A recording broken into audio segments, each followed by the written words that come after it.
Ես կներկայացնեմ 50-րդ շաբաթվա ընթացքում սուրշնչառական վարակներով պայմանավորված իրավիճակը, շարունակում է դիտվել ակտիվություն սուրշնչառական վարակներով պայմանավորված 50-րդ շաբաթվա ընթացքում գրանցվել է սուրշնչառական վարակներով պայմանավորված 15151 դիմելիություն, ինչը համեմատած նախորդ շաբաթվա հետ բարձր է 1.2 անգամ։ Գրանցված դեպքերի 80%-ը կազմում են 0-ից 18 տարեկան երեխաները։ Առավել բարձր հիվանդության ցուցանիշ գրանցվել է Արմավիրի, Շիրակի, Արարատի մարզերում եւ Երևան քաղաքում։ Ինչ տիպի վիրուսներ են հիմնականում շրջանառվում են այս պահին գրիպ A տեսակի H3N2 ենթատեսակը, բոկավիրուսի եւ ռինովիրուսի հարուցիչները։ Նախորդ տարվա համեմատ ինչ որ նոր հարուցիչներ կան, թե հիմնական նույնն է սեզոնի բնորոշ։ Ոչ, սեզոնի բնորոշ հարուցիչներն են շրջանառում, բայց կուզեմ առանձնացնել, որ այս պահին գերակշռում է գրիպ A տեսակի H3N2 ենթատեսակի շրջանառությունը։ Իսկ մի փոքր կմանրամասնեք, թե ինչպես է դա արտահայտվում, ինչ ախտանշաններ են լինում։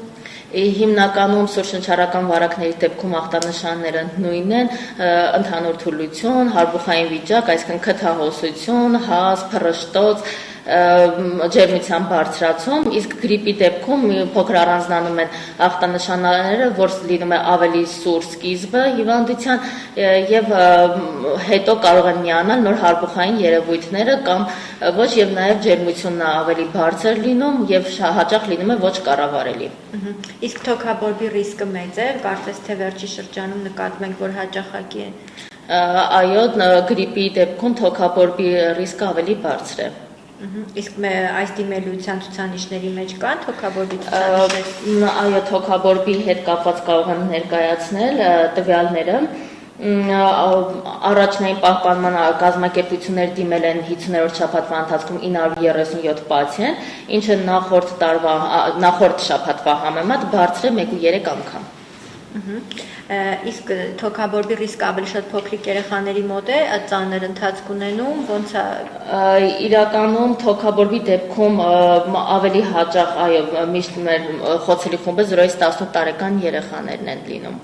Ընդհանուր առմամբ մեր մոտ 0-ից 18 տարեկանների մեջ ավելի գերակշռում են 0-ից 14 տարեկանները։ Այս դիմելությունը, որ դուք նշեցիք, եւ հիվանդանոցային եւ պոլիկլինիկաները չէ նկատի ունեք։ Կոնկրետ դիմելությունը վերաբերում է պոլիկլինիկաներին։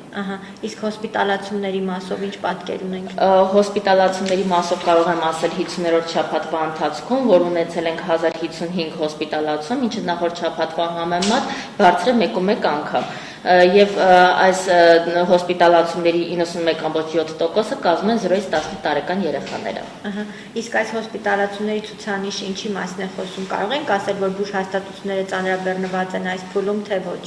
Թե դա սեզոնին բնորոշ ակտիվություն։ Իրականում, այո, սեզոնին բնորոշ ակտիվություն է, չնայած նրան, որ նախորդ շաբաթվա համեմատ բարձր է, բայց դա համահունչ է սեզոնին։